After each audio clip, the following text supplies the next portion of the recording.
नमस्कार, मैं हूं आपके साथ ज्योति कनौजिया। आइए नजर डालते हैं फटाफट खबरों की ओर।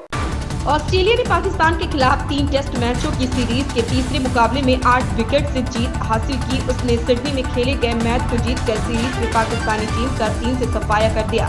इसका फायदा कंगारू टीम को विश्व टेस्ट चैंपियनशिप 2023-25 के अंक तालिका में भी मिला। ऑस्ट्रेलियाई टीम पहले स्थान पर पहुंच गए। उसने भारत को दूसरे पायदान पर धकेल दिया।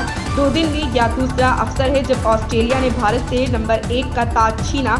इससे पहले शुक्रवार 5 जनवरी को उसने आईसीसी टेस्ट रैंकिंग में भारत को पीछे करते हुए पहला स्थान हासिल किया था। कोरोना वायरस का नया वेरिएंट दुनिया भर में स्वास्थ्य जोखिमों को बढ़ाता हुआ देखा जा रहा। अध्ययनों में पाया गया है कि नया वेरिएंट JN.1 अधिक संक्रामकता वाला है। लिहाजा कई देशों में पिछले दिनों मरीजों की संख्या में तेज उछाल दर्ज किया गया। हालिया मीडिया रिपोर्ट्स के मुताबिक सिंगापुर में कोरोना पीक पर पहुंच गया है। इसके अलावा अमेरिका में विशेषज्ञों ने संक्रमण की एक और संभावित लहर को लेकर लोगों को सावधान किया है। कई अन्य देशों में भी दैनिक संक्रमण के मामले पिछले 1 साल के रिकॉर्ड को तोड़ रहे हैं। ईडी ने पश्चिम बंगाल के चर्चित राशन घोटाले में टीएमसी नेता और बोनगांव नगर पालिका के पूर्व अध्यक्ष शंकर आघा को गिरफ्तार किया। शंकर आघा को बंगाल के उत्तर 24 परगना से गिरफ्तार किया गया। मीडिया रिपोर्ट्स के अनुसार ईडी की एक टीम शुक्रवार को शंकर आघा की ससुराल शिमुल तला भी पहुंची थी। शंकर आघा की ससुराल में ईडी ने करीब 17 घंटे छापेमारी की। इसके बाद शुक्रवार देर रात टीएमसी नेता शंकर आघा को गिरफ्तार कर लिया गया। देश की राजधानी दिल्ली समेत पूरे उत्तर भारत में शीतलहर और कोहरे का कहर जारी है। कोहरे के कारण आम जन से लेकर यातायात प्रभावित हो रहा। वाहनों की रफ्तार पर ब्रेक लग गया है। उड़ानों पर भी इसका असर देखने को मिल रहा। शुक्रवार को दिल्ली का अधिकतम तापमान सामान्य से 5 डिग्री कम रहा। पूरे दिन कोल्ड डे स्थिति बनी रही। शनिवार को भी हवाओं की दिशाओं में बदलाव से तापमान में कुछ बढ़त होने की उम्मीद है। शनिवार सुबह दिल्ली एनसीआर में कई इलाकों में कोहरा छाया रहा। वाणिज्यिक वाहन बनाने वाली दुनिया की तीसरी सबसे बड़ी कंपनी अशोक लीलैंड का लखनऊ स्थित प्लांट अप्रैल से शुरू हो जाएगा। इस संबंध में सभी औपचारिकताएं पूरी हो गई हैं। जमीन आवंटन की प्रक्रिया 2 हफ्ते में पूरी हो जाएगी। इसी के साथ स्कूटर्स इंडिया की जमीन से यूपी से पहले ई-बस का उत्पादन शुरू हो जाएगा। अशोक लीलैंड ने पहली बार यूपी में कदम रखा। रिकॉर्ड समय में MOU के बाद कंपनी को लखनऊ और प्रयागराज में भूखंड दिखाए गए थे। पहले कंपनी ने प्रयागराज में रुचि दिखाई क्योंकि वहां जमीन की उपलब्धता के साथ साथ अन्य फायदे भी दिख रहे थे, लेकिन वाहन बनाने के लिए सहयोगी इकाइयों की संख्या नगण्य होने की वजह से लखनऊ ने बाजी मार दी। श्री राम जन्मभूमि बाबरी मस्जिद विवाद के मुद्दई रहे इकबाल अंसारी को न्योता देने के साथ शुक्रवार को सद्भाव प्रगाढ़ करने की नई पहल शुरू की गई। इसे अयोध्या से ही शुरू किया गया। दूसरे धर्म संप्रदाय के लोगों ने भी इस पहल का स्वागत किया। श्री राम जन्मभूमि बाबरी मस्जिद विवाद कई दशक तक चला। पहले इसके मुद्दई हाशिम अंसारी थे।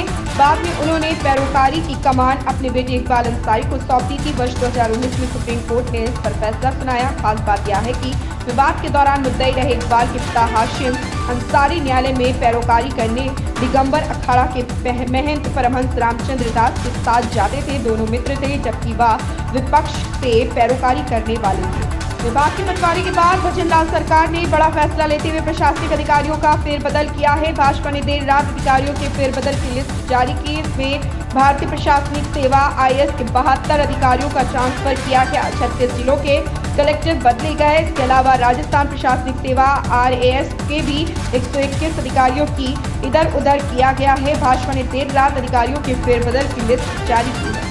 रक्षा मंत्री राजनाथ सिंह पतंजलि गुरुकुलम की आधारशिला रखेंगे। इस दौरान मुख्यमंत्री पुष्कर सिंह धामी और मध्य प्रदेश CM मोहन यादव एवं केंद्रीय मंत्री अर्जुन राम मेघवाल, भाजपा प्रवक्ता सुधांशु त्रिवेदी भी मौजूद रहेंगे। जिला प्रशासन की तरफ से शिलान्यास समारोह तैयारियां पूरी कर ली गई हैं। बता दें कि पतंजलि योगपीठ का 29वां स्थापना दिवस और स्वामी दयानंद सरस्वती की 200वीं जयंती तथा गुरुकुल के संस्थापक स्वामी दर्शनानंद की जयंती अवसर पर यह कार्यक्रम आयोजित किए जा रहे हैं। जम्मू कश्मीर में पिछले साल रिकॉर्ड 2 करोड़ पर्यटक आए। यह पिछले 77 साल में सबसे अधिक है। यहाँ अनुच्छेद 370 हटाए जाने के बाद 4 साल में केंद्र शासित प्रदेश में सकारात्मक परिवर्तन का संकेत है। इससे रोजगार बढ़े हैं। होटल उद्योग फल फूल रहा है। पिछले वर्ष यहाँ 100 से अधिक फिल्मों की शूटिंग हुई।